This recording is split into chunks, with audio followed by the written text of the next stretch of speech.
டூம்ஸ்டே எச்சரிக்கை 2026 பூமிக்கு அழிவு நிச்சயம். பாபா வாங்காவின் பகீர் கணிப்பு. என்னதான் நடக்கும்? 2026 உலகம் அழியும் என்ற கணிப்புகள் வர ஆரம்பித்துள்ளன. இவை ஒட்டுமொத்த இணையத்தையும் ஆக்கிரமித்து இருக்கும் சூழலில் உண்மையில் உலகம் அழியுமா? அதற்கு ஏதாவது வாய்ப்பு இருக்கிறதா? ஏன் இதுபோன்ற தகவல்கள் இப்போது இணையத்தில் பரவுகின்றன என்பது குறித்து நாம் விரிவாக பார்க்கலாம்.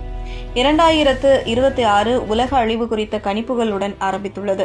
ஒரு பக்கம் மீம்கள், இன்னொரு பக்கம் பாபா வாங்கா போன்ற தீர்க்கதரிசிகளின் கருத்துகள் என இணைய உலகமே முரளும் அளவுக்கு கணிப்புகள் உள்ளன. 2026 உலகம் முடிவுக்கு வரும் என்று பல அச்சுறுத்தல்கள் கிளம்பியுள்ளன.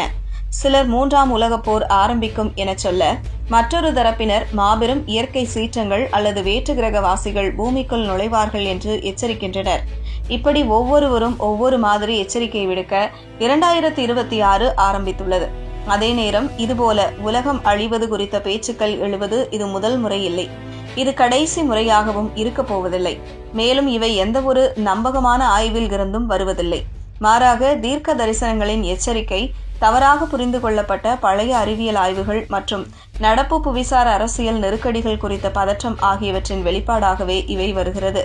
அதே நேரம் 2026 அமைதியான ஒரு ஆண்டாக அமைந்துவிடும் என்றும் சொல்வதற்கு இல்லை. இப்போது ரஷ்யா, உக்ரைன், மத்திய கிழக்கு மற்றும் தென்சீன கடல் என எல்லா பக்கமும் பதற்றம் அதிகரித்துள்ளது. மேலும் தி எக்கனாமிஸ்ட் பத்திரிகையின் 2026 அட்டைப்படம் கூட போர், அமைதியின்மை, குழப்பம் நிறைந்த ஆண்டையே குறிக்கிறது.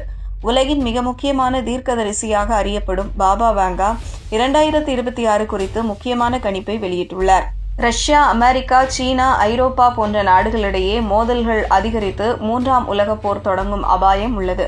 மேலும் பூமியின் 7 முதல் 8% நிலப்பரப்பை பாதிக்கும் பேரழிவு தரும் பூகம்பங்கள், எரிமலை வெடிப்புகள், தீவிர வானிலை, வெள்ளம் மற்றும் சூறாவளி போன்ற பாரிய இயற்கை சீற்றங்களும் ஏற்படும் என அவர் கணித்துள்ளார். மேலும் வேற்று கிரகவாசிகளுடனான முதல் தொடர்பு, நவம்பரில் பெரிய விண்கலம் பூமிக்குள் நுழைதல், செயற்கை நுண்ணறிவின் ஆதிக்கம் அதிகரிக்கும், பொருளாதார நிலையற்ற தன்மை மற்றும் ஆசியா அல்லது சீனாவை நோக்கி மாறும் உலக வல்லரசுகளின் நிலை என பாபா வாங்காவின் கணிப்புகள் பெரிய மாற்றத்தையே குறிக்கிறது. பாபா வாங்கா மட்டுமல்ல, நாஸ்ட்ராடாமஸ் கூட 2026 மோசமான ஆண்டாகவே இருக்கும் என கணித்துள்ளார். இரத்த ஆறுகள், கொள்ளை நோய்கள், கொடுங்கோல் ஆட்சியாளர்களை பற்றி எச்சரிக்கின்றன. அப்படியென்றால் 2026 எல்லாம் முடிந்துவிடுமா என்ற கேள்வி பலருக்கும் வரும். இல்லை என்பதே அதற்கான பதிலாக இருக்கும். வரலாற்று ரீதியாக பார்த்தால் கடந்த காலங்களில் உலக அழிவு குறித்து கணிப்புகள் பெரும்பாலும் தோல்வியிலேயே முடிந்துள்ளன. அதில் முக்கியமானது 21ஆம் நூற்றாண்டு தொடர்பானது. 2000ற்குள் நாம் நுழையும் போது கம்ப்யூட்டர்களில் டேட்டா பிழைகள் ஏற்படும். இதனால் வங்கி, விமான போக்குவரத்து கட்டுப்பாடு போன்ற முக்கிய அமைப்புகள் செயலிழக்கும் என அஞ்சப்பட்டது. நிதி சீர்குலைவு, மின் தடையின்மை, விமானங்கள் வானத்தில் இருந்து விழும் ஆபத்துகள் என ஏகப்பட்ட கணிப்புகள் வந்தன. ஆனால் அதுபோல எதுவும் நடக்கவில்லை. AI வளர்ச்சி, புவிசார் பதற்றம், வானிலை நிகழ்வுகள் சிக்கலாக மாறினாலும் ஒவ்வொரு முறையும் மனித குலம் தங்களை தகவமைத்துக் கொண்டது, புதுமைகளை புகுத்தியது, தன்னை நிலைநிறுத்தி கொண்டுள்ளது. எனவே இந்த முறையும் அப்படியே இருக்கும் என தெரிகிறது.